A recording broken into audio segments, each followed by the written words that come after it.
Meus amigos e minhas amigas, a você que acompanha o Naquela Mesa Entrevistas e a TVI em suas multiplataformas, nosso programa vai ao ar toda terça-feira às 21h30 e todo sábado às 18h30.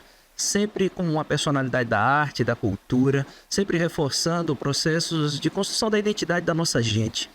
Falando de memória, pertencimento, ancestralidade, trazendo os traços e as produções mais recentes que estão conjugadas com trajetórias de vida dessas personalidades que constroem a cultura e a arte no cenário sul-baiano. Hoje, estou recebendo aqui com muito carinho, muita gratidão, vocês vão entender porquê, e muito respeito, duas figuras fundamentais do movimento do audiovisual sul-baiano. Sem mais delongas, meu amigo Cláudio Lírio, que já é da casa, já gravou conosco, e Seba Vilas Boas, que está fazendo a estreia dele aqui conosco Naquela Mesa Entrevistas, e eles vão falar sobre o movimento cineclubista, produção audiovisual e o projeto mais recente, que é o Cinema Negro em Foco, Mostra Cineclubista Itinerante. Então eu quero dar as boas-vindas a vocês, agradecer pela presença de vocês e começar com aquela pergunta básica para vocês me ajudarem na apresentação. Essas duas personalidades com um currículo tão vasto. Quem é Cláudio Lírio, ele por ele, quem é Seba Vilas Boas, ele por ele. Aí vocês decidem quem é que começa. Bem, um prazer estar com você aqui, Rafael, poder bater esse papo e falar um pouco de cineclube. Vamos começar do começo, né? Cláudio Lírio é um cidadão itabunense, né? Não de origem, mas de coração, que tem a sua trajetória no audiovisual praticamente desde o início da televisão aqui na cidade de Itabuna. A gente começou aqui em 89 com a instalação da TV Cabralha. Foi nesse momento que eu tive contato com o audiovisual, né? Eu tenho minha formação na área do cooperativismo e associativismo. Isso não impede de eu trabalhar dentro do ambiente cultural, porque o ambiente cultural precisa de ações cooperativistas e associativistas. Eu tenho também especialização em gestão cultural pela Universidade Estadual de Santa Cruz. Nós criamos uma ONG aqui na região que chama o Centro de Agroecologia e Educação da Mata Atlântica, a OCA, que é um ponto de cultura. E dentro desse trabalho a gente vem desenvolvendo diversas ações culturais, ambientais, ligadas à agroecologia, que vem fomentar, né, toda essa ação cultural regional. Maravilha. E Seba Vilas Boas, quem é Seba, ele por ele? Vamos lá, boa tarde. Seba é nascido em Itabuna, um papajaca legítimo,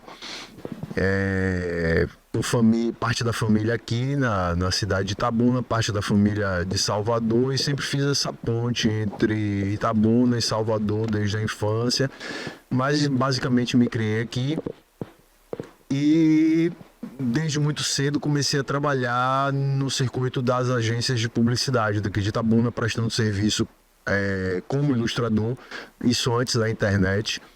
Depois cursei comunicação social, sou da 4ª turma de comunicação social, do curso de comunicação social da UESC, e acabei migrando também para a área da educação. Fiz mestrado na UFBA em Cultura e Sociedade, hoje estou como doutorando do POSCOM, programa de pós-graduação da UFBA. Sou pesquisador de cinema, mas durante essa trajetória jamais abandonei as atividades artísticas e fui me integrando cada vez mais também à produção cultural. E fui convidado, né, por Cláudio a integrar o Cineclube Mocamba, e a gente tem feito algumas parcerias nesse sentido de atividades cineclubistas aqui dentro da cidade de Itabuna. Num breve resumo, é isso. Bom cartão de visita para você que nos acompanha. Você que chegou agora, estou falando sobre cinema, sobre Mostra Cineclubista Itinerante. E aí, quero perguntar a Cláudio, quais são os objetivos desse projeto e o que já tem acontecido nesse que é um movimento contínuo, né? Eu quero se apresentar para o nosso público o que é o Cine, um movimento, essa mostra itinerante, e também falar um pouco do que é o cineclubismo. Eu acho que isso é importante, você que é uma referência nesse assunto. Ok, então, é importante destacar que o projeto, na realidade, é uma ação do Ponto de Cultura OCA, né? Nós fomos aprovados no edital da Lei Paulo Gustavo, uma lei de fomento à cultura, né? É um projeto de lei do governo federal, sendo desenvolvido pelo governo do estado e, no caso de Itabuna, pela Fundação Itabunense de Cultura e Cidadania.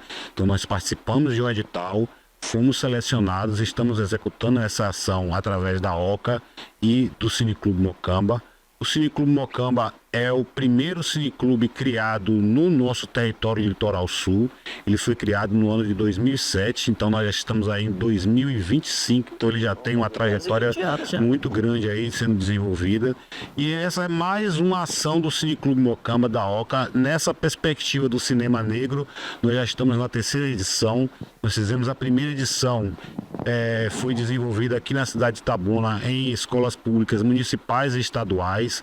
Depois nós ampliamos essa ação para o território, então foi uma mostra territorial, onde a gente passou por outras cidades do território litoral sul, né? Estivemos em Itajuípe, no Colégio Polivalente, estivemos aqui em Itabuna também, que a gente nunca deixou de fazer ação aqui em Itabuna, no Colégio Modelo, e estivemos em Ilhéus também, no Colégio Modelo lá de Ilhéus. E esse ano, por conta da Lei Paulo Gustavo e do edital que nós participamos, nós estamos com a mostra itinerante, né, cineclubista, Cinema Negro em Foco. Estamos na categoria de cinema itinerante, né, salas de cinema itinerante, né, e ele tem por objetivo criar espaços alternativos de cinema.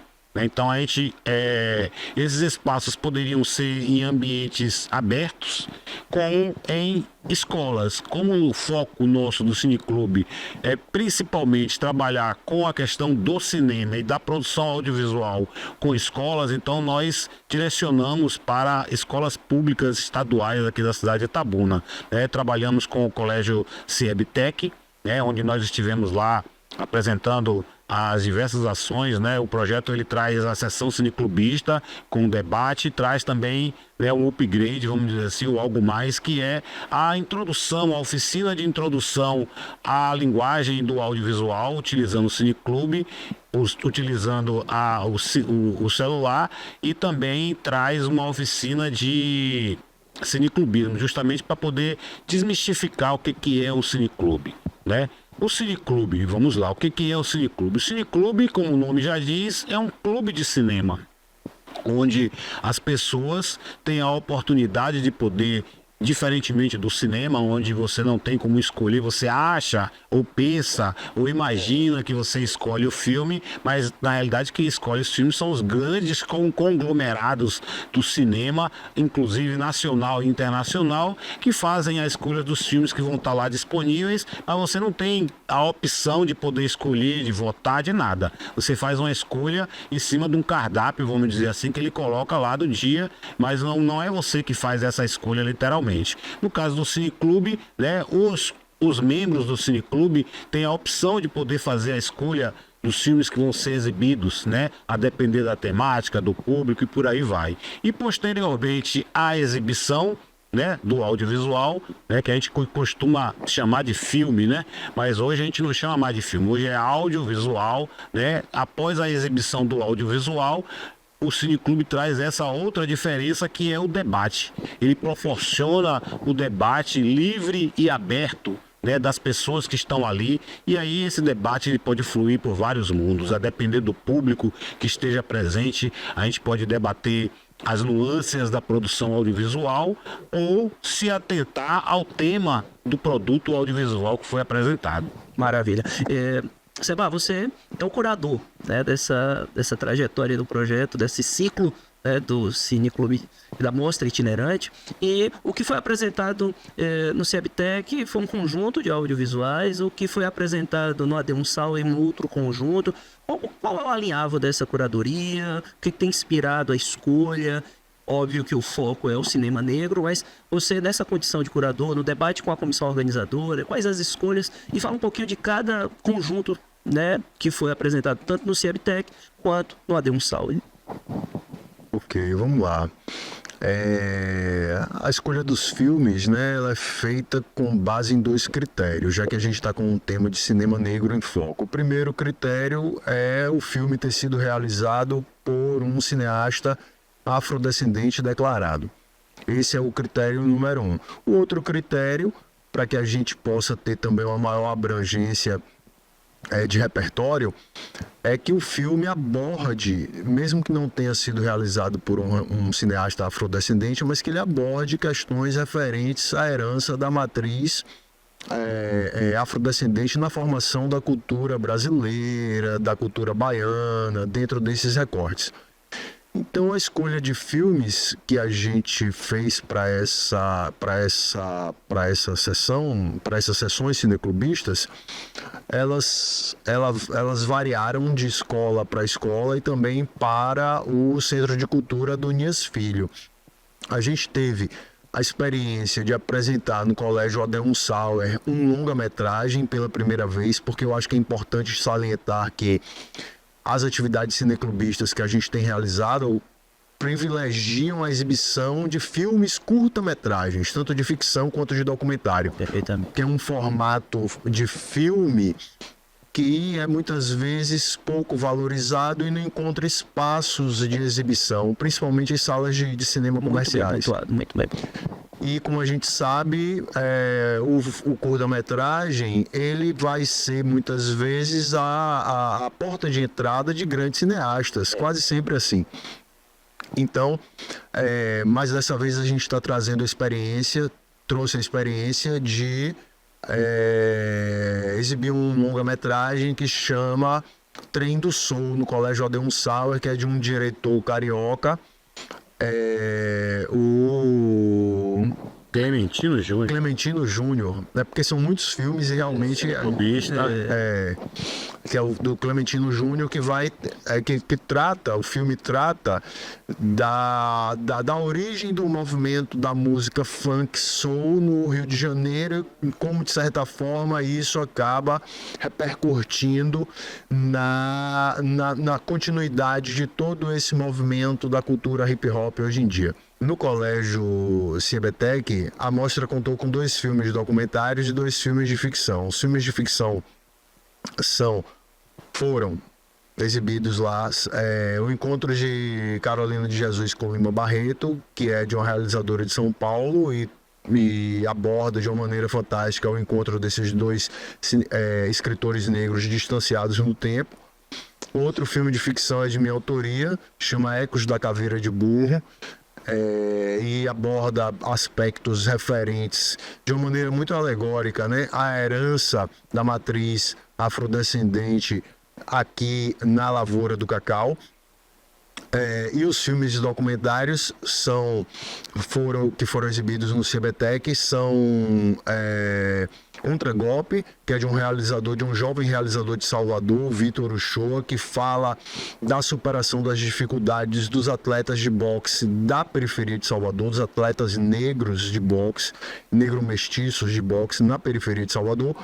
E o outro chama Confinados em Suas Vidas, que é também de um realizador afrodescendente declarado, o Isidoro Cruz Neto, professor aposentado da Universidade Federal do Maranhão, e foi gravado durante o período da pandemia.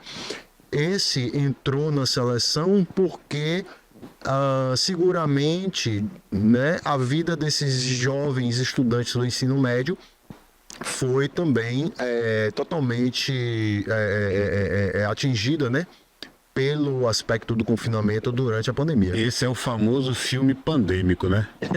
Esse é o filme pandêmico, cinema celular, pandêmico. inclusive. Eu, no início da conversa aqui, dizia de gratidão, e aí eu disse que vocês entenderiam por quê.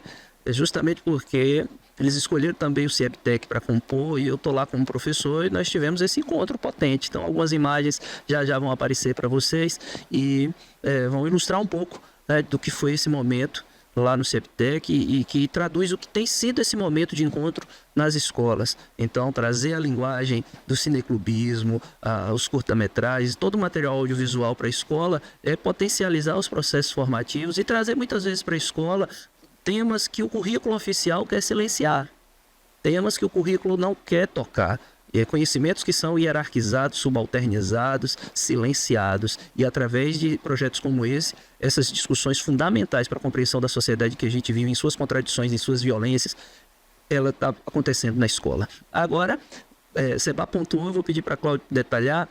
nós estamos gravando esse programa no mês de abril, ele está indo ao ar originalmente no dia 26 de abril e vai ficar em reprise até o dia 30. Por quê, Cláudio? O que tem dia 30 para a gente convidar o pessoal? Aproveitar aqui a oportunidade, né, e convidar todos a estarem conosco lá no Centro de Cultura Adonias Filho, dia 30, das 14 às 16, onde a gente vai estar fazendo uma outra sessão. Essa é uma sessão extra, vamos dizer assim, aberta ao público, né?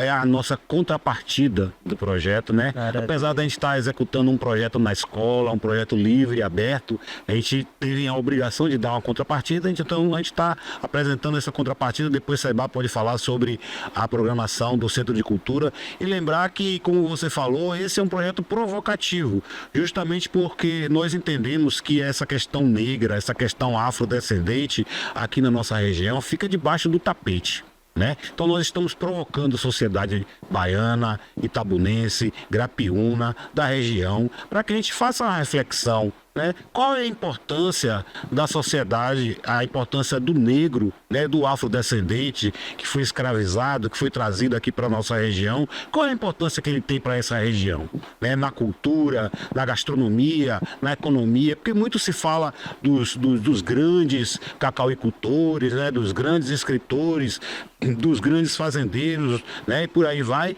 mas ninguém lembra do trabalhador, né? Que foi trazido da África, escravizado, né? Trabalhou na lavoura da cana-de-açúcar e também trabalhou na construção do que nós conhecemos hoje como lavoura cacaueira, que estão aí pelas periferias, dos trabalhadores negros que estão aí espalhados por todos os setores da economia itabunense e muitas vezes não é homenageado pela Câmara de Vereadores, não é lembrado pela FIC, pela Fundação Itabunense de Cultura e Cidadania, não é lembrado por ninguém. Nós ficamos no escanteio. Então esse projeto, essa ação, ela vem dar vida, voz e palanque a quem, na maioria das vezes, é colocado para de trás das câmeras, é colocado debaixo do tapete. Verdade. Aí eu me lembro lá do Samba Enredo da Mangueira, 2019. Eu quero um herói que não tá no retrato, a história que a história não conta. É um pouco disso, viu, minha gente, que naquela mesma entrevista pretende fazer. E é por isso que nós promovemos encontros com quem está fazendo isso. E está fazendo isso de forma consubstanciada, com base numa curadoria especializada, com base numa história de vida dedicada ao cineclubismo, ao audiovisual, como é o caso dos meus convidados de hoje, Cláudio Lírio e Seba Vilas Boas. Seba, como curador, quais são os conteúdos audiovisuais que vão ser exibidos lá no Aprendendo? Tá vendo aí que é uma construção? Que serão exibidos ao público no dia 30. Esse dia especial desse grande encontro, essa celebração num espaço maior que é o Centro de Cultura e que podem várias escolas que já estiveram com os seus vídeos exibidos e aí lá vocês promover esse grande encontro no dia 30 e encerrando esse ciclo. Então, vou fazer uma consulta rápida porque são filmes. E então, no Centro de Cultura Adonias Filho nós vamos apresentar O Som das Redes, de Juan Johnny Souza Ribeiro, a Sagi Piá, que é um jovem realizador do Recôncavo Baiano. Nós vamos apresentar Aquela Saudade, de Agnes Maria. Nós vamos apresentar O Encontro do Cego Aderaldo e Robert Johnson, de Moacir Macedo. O Museu Histórico de São Miguel, de Ana Catarina Oliveira, que é uma estudante do curso de Comunicação Social da UESC e fala um pouco a respeito da formação da Vila de São Miguel, hoje município de Itacaré. Então aborda, tangencia, né, questões relacionadas não tão somente à herança afrodescendente, mas também a questão da herança indígena, né? Essas populações ancestrais que foram massacradas durante o processo de colonização. E por fim deram um fuzil ao menino, Imaginário e Violência, que é um filme também de minha autoria e toma de empréstimo o nome do poema Deram um Fuzil ao Menino, de Firmino Rocha, poeta itabunense, e que no filme discute, né, aspectos também relacionados à formação da cultura cacaueira grapiúna e aspectos também relacionados à Itabuna de hoje. Contrapõe o contexto do passado, na época do poeta, com o contexto de hoje. Porque a gente sabe que esse boom, esse grande inchaço da população de Itabuna, com esse crescimento da periferia desordenado que houve, se deu em grande parte porque Itabuna foi um dos centros urbanos da região, talvez o centro urbano da região, que mais absorveu ex-trabalhadores da falida lavoura cacaueira. E esses trabalhadores se encontravam morando ali há gerações e gerações e gerações nas zonas campesinas das fazendas de cacau. E a gente se faz a seguinte pergunta, né? Quem eram então os antepassados desses próprios trabalhadores rurais, né? Foram contingentes escravizados até o ano de 1888, quando se dá a abolição da escravatura. Então o filme também aborda aspectos dessa temática, né, concernentes à temática da mostra. E aí eu quero reforçar o convite a você da escola particular, você da escola pública, gestor, coordenador pedagógico, professor que nos acompanha. Dá tempo. Desde o dia da divulgação dessa entrevista, nós temos tempo para organizar, para encher aquela casa. Para o Centro de Cultura Adonias Filho, no dia 30 de abril, a partir das 14 horas, a educação pública do município e do estado estarem lá presentes, prestigiando esse rico repertório, porque dele emanam uma infinidade de outras discussões que vão estar suscitadas a partir desse encontro e da exibição desse material audiovisual tão rico. Agora eu vou convidar vocês a comentar algumas fotos e que, se eu não me engano, começa com a apresentação da equipe. Põe pra gente aí, Cássio. Bom, aí a nossa equipe, assim, o projeto do audiovisual não é um projeto individual, é um projeto coletivo. Então a gente está apresentando parte da nossa equipe, que nem está todo mundo ali, que tem aqueles que muitas vezes não aparecem, mas desenvolvem a sua atividade.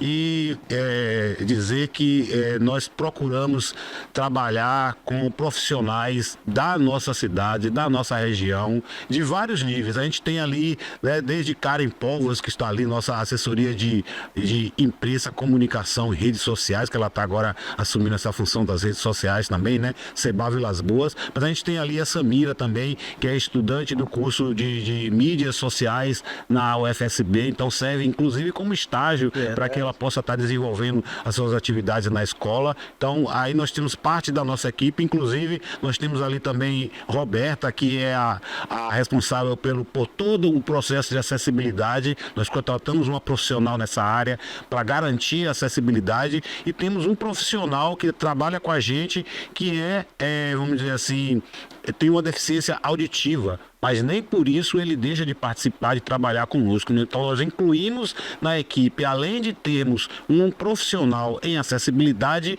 uma pessoa que tenha deficiência também para fazer parte da equipe. Bacana. Vamos passar mais imagens? E aí, aqui a turma já ali atenta a exibição do material. Aí a gente estava fazendo a oficina de produção audiovisual. Inclusive, eu acho que esse é um bom momento, porque você está na condição aqui de entrevistador e nós na condição de entrevistado, mas você experimentou essa situação do início ao fim. No início, que eu falo do momento de construção com a escola, a gente não chegou na escola e caiu de paraquedas. A gente vai lá, conversa, dialoga, vai lá uma vez, chega até a ser cansativo às vezes que a gente vai lá, tomando tempo do professor, da coordenação. Aí eu queria perguntar, Rafael, o que você achou do trabalho que foi executado pelo Cine Clube Mocamba lá no Colégio Ciebtec? Olha, eu tenho que reforçar o que eu disse no início, fazer um tributo de gratidão, por vários motivos. Primeiro, porque é um aprendizado para nós dessa construção de bastidores. Como é que um projeto cultural chega na escola dessa maneira cuidadosa, dessa maneira preocupada em garantir todos os processos com eficiência. Então, desde olhar a estrutura física, olhar a iluminação, olhar equipamento e material, o que a escola dispõe, o que o projeto leva, uma forma cuidadosa como vocês tiveram, assim, dedicar o tempo de vocês para fazer esse preparo. Depois, estando no local, a forma pedagógica também muito cuidadosa de apresentar para os estudantes os objetivos do projeto. Por que vocês estavam lá? Com acessibilidade em Libras garantida, com a presença de pessoas que, a partir, né, da deficiência auditiva, me perdoe que esqueci o nome dele agora, mas ele... José Elias. Do José Elias, foi possível a outros estudantes que lá na escola estavam, que também têm algum tipo de deficiência, entender que o mercado de trabalho tem possibilidade para eles. E logo em seguida a curadoria. E aí falar sobre o diálogo que os filmes tiveram com os estudantes. Primeiro, porque no ano anterior, Carolina Maria de Jesus tinha sido objeto de um projeto de pesquisa com a professora Silvia Smith, e os meninos mergulharam em quarto de despejo. E ali eles, então, identificaram o trabalho pedagógico da escola com aquilo que estava no vídeo. E segundo, porque uma estudante que faz boxe na escola, veja como o conteúdo falou com a turma, deu um depoimento muito potente falando sobre como o boxe transformou a vida dela também. E assim, pensando no alinhavo pedagógico, pensar as novas tecnologias, pensar as temáticas que são trazidas e, além de tudo, é o protagonismo do estudante numa oficina em que ensina que ele pode ser cineasta com o celular na mão. Então, eu não posso dizer nada que não seja de gratidão e de ressaltar a potência desse projeto. Então, você que é educador, você que é coordenador de escola, você que é proprietário de escolas particulares, conversa com essa turma. Porque, além desse trabalho itinerante, que faz parte da lei de fomento, que vai destinado para a escola pública, há a possibilidade de construção de um movimento cineclubista na sua escola, na sua cidade, na rede educacional, através de uma política pública permanente dentro da rede do seu município, as fundações, as secretarias de cultura, olhar para o cineclubismo com essa potência toda. Então, Cláudio, eu poderia ficar aqui a tarde inteira falando um monte de coisa boa, porque foi realmente o que eu vivi. E tem muita verdade nisso que eu estou dizendo. Está ali meu colega Maicon Roseno, ali, aquele que está com a camisa colorida, professor, historiador, e estava lá acompanhando. Nós discutimos, depois que saímos dali, a importância de reverberar esse projeto através da criação do Cineclube na escola e também explorar vocês voltando lá. A nossa ação, Rafael, é uma ação provocativa. Apesar de nós termos um projeto, aprovado um projeto, mas nós estamos provocando a escola para que ela conheça esse ambiente, o ambiente do cinema, o ambiente do cineclube, para que ela se apodere, para que ela faça uso. A escola tem a estrutura, tem os equipamentos, tem os alunos. Os próprios alunos podem se organizar através das estruturas organizativas internas do Grêmio Estudantil e o que quer que seja que possa organizar os estudantes, para que eles possam utilizar esse instrumento, né, o cinema, o audiovisual, como instrumento pedagógico. Inclusive, nós temos experiências no Colégio Modelo de Itabuna, que foi um dos primeiros colégios que nós trabalhamos com essa ação.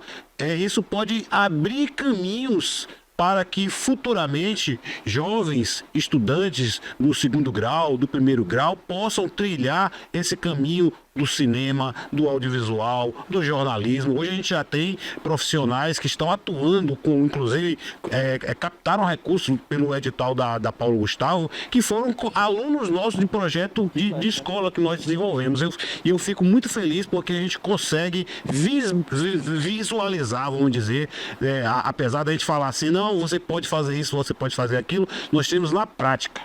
Na prática, alunos que estão hoje trabalhando profissionalmente com esse campo do audiovisual, aqui na cidade de Itabuna. E lembrar que nós temos um cenário, e um ambiente de produção audiovisual muito grande aqui na nossa região, não só Itabuna, como todo o litoral sul, na UESC, com curso de comunicação, de rádio e TV, tem muito produto audiovisual que precisa ser apresentado, e aí já vai mais uma vez provocar os órgãos de cultura da região, porque nós estamos no setorial do audiovisual, que muitas vezes é esquecido, não é lembrado, ficamos à mercê, de muitas vezes de editais, que a gente poderia estar desenvolvendo um trabalho muito mais potente, contínuo, dentro do ambiente escolar e por aí vai, na visualização, na divulgação, de todos esses produtos audiovisuais que são construídos na nossa região, no nosso território, na Bahia como um todo.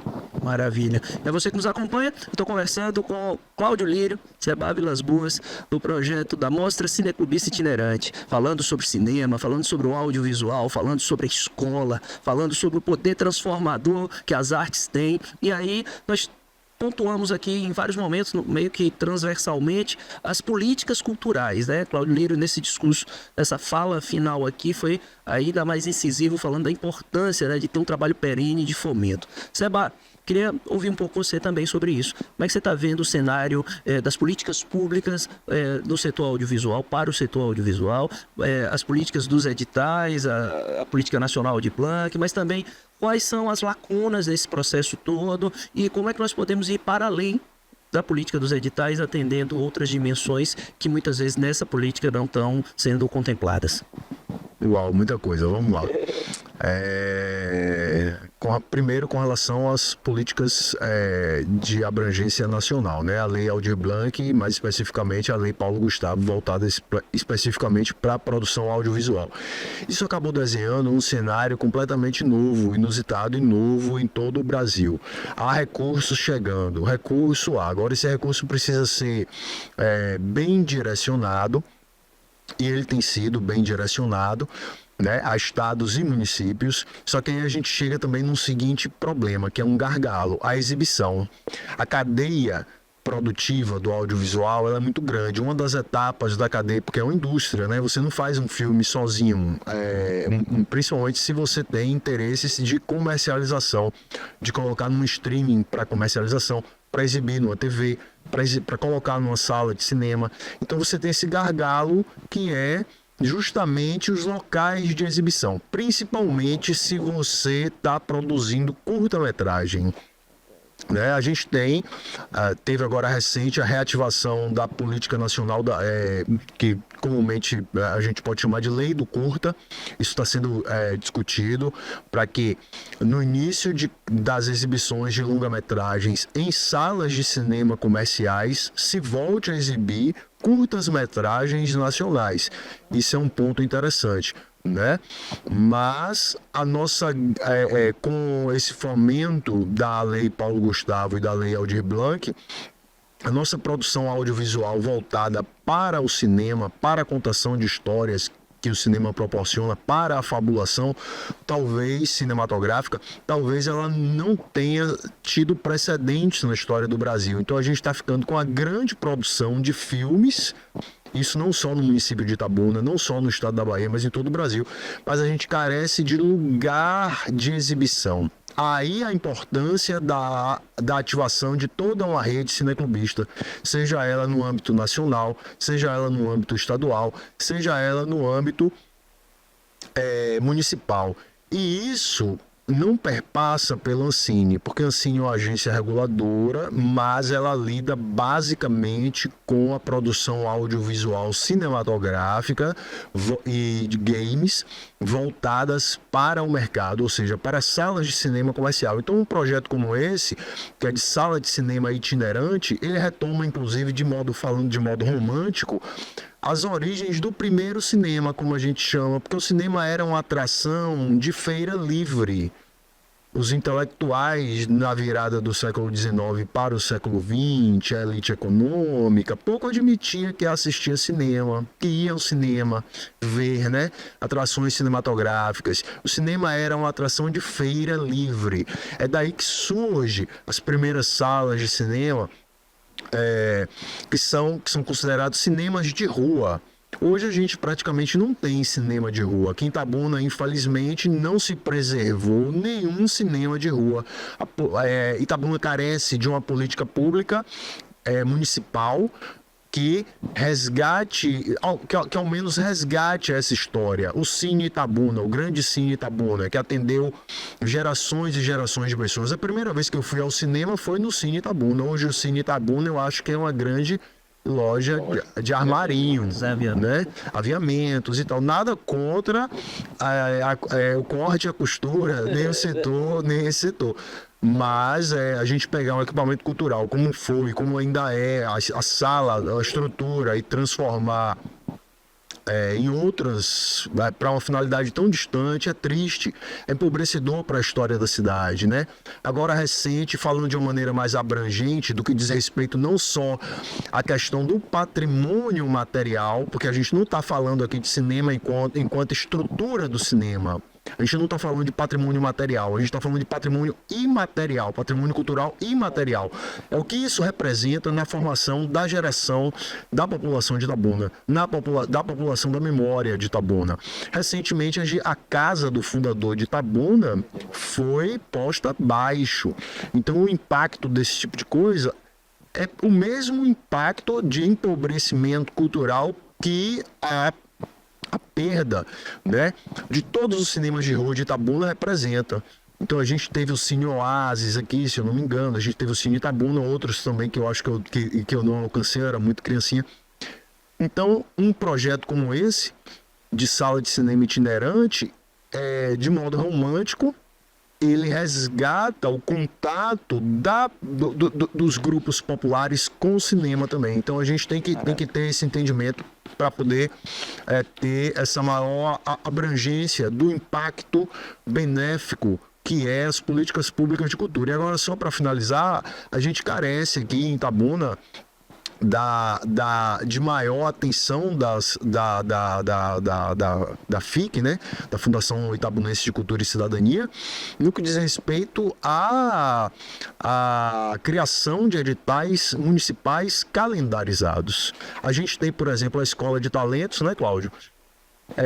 Que promove diversas linguagens artísticas, mas a gente não vê, por exemplo, o desenvolvimento de uma atividade cineclubista voltada para a preservação da memória, para contar a história de Itabuna, ou mesmo para formar futuros cineastas. Porque o audiovisual não é pensado, não é incluso na Escola de Talentos, sendo que a gente tem um curso de uma faculdade aqui perto, né, que é a UESC, que lida com isso.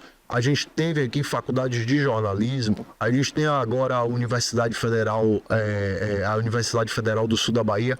Então, existem meios burocráticos de viabilizar a parceria entre essas instituições. É algo a se pensar, fica a dica. Maravilha. Nós estamos recebendo aqui um informe, conversa boa, passa voando com conteúdo desse, com reflexões dessa profundidade, que estão no quadrante final. Então, Cláudio, é importante também falar de parceria. Seba deixou aí a parceria como mote da reflexão dele. Quem são os parceiros que estão ajudando a construir esse projeto? Primeiramente, a equipe. Né? Nós temos uma equipe coesa que já está aí, acho que da terceira ou quarta edição dessa formação. Então a equipe já se conhece. Então eu queria agradecer a nossa equipe, a nossa principal parceria, né? Não vou citar nomes, mas todos que compõem a equipe desse projeto e dos demais projetos que nós executamos. Queremos agradecer também os produtores, né, que nos cederam os seus filmes sem cobrança, não teve cobrança. Então todos os produtores que nos cederam, todos os filmes que estão sendo exibidos têm autorização dos realizadores. Queremos agradecer também a coordenação das duas escolas, o CIEBTEC, né, na pessoa de você, Rafael, e na pessoa da Tina, nossa grande amiga que eu conheço desde da juventude. Queria agradecer também na escola de Ursal, a professora Rose e toda a coordenação, a Fundação de Cultura e Cidadania, a FIC, por ter aberto esse edital, e a gente está aguardando aí, FIC, os editais aí da PENAB. Nós precisamos colocar esse edital na rua. Ao Centro de Cultura Adonias Filho, a Secretaria de Cultura do Estado da Bahia, que está cedendo o espaço sem cobrança para que a gente possa fazer o nosso final, a nossa finalização. Queria agradecer a TVI, né, as demais emissoras e, vamos dizer assim, pessoas que atuam no setor da comunicação. Agradecer também ao pessoal da Roberta, que trabalha com acessibilidade. Então esses são os nossos parceiros que nós temos. Nós estamos abertos aí a desenvolver parceria, escolas que estejam assistindo, e você que esteja assistindo a TVI, que tenha interesse em estar desenvolvendo e levando esse projeto, entre em contato com a gente. Nós temos o nosso Instagram, Cinema_Negro. Curta, comente, compartilhe, reproduza, fale, proponha, estamos lá. Maravilha. Minha gente, com essa energia do audiovisual, com essa energia da produção cultural do sul da Bahia, é que nós concluímos a conversa de hoje. Naquela mesa entrevistas que você já sabe. Vai ao ar toda terça-feira às 21h30 e todo sábado às 18h30. E é especialmente feito sempre para você.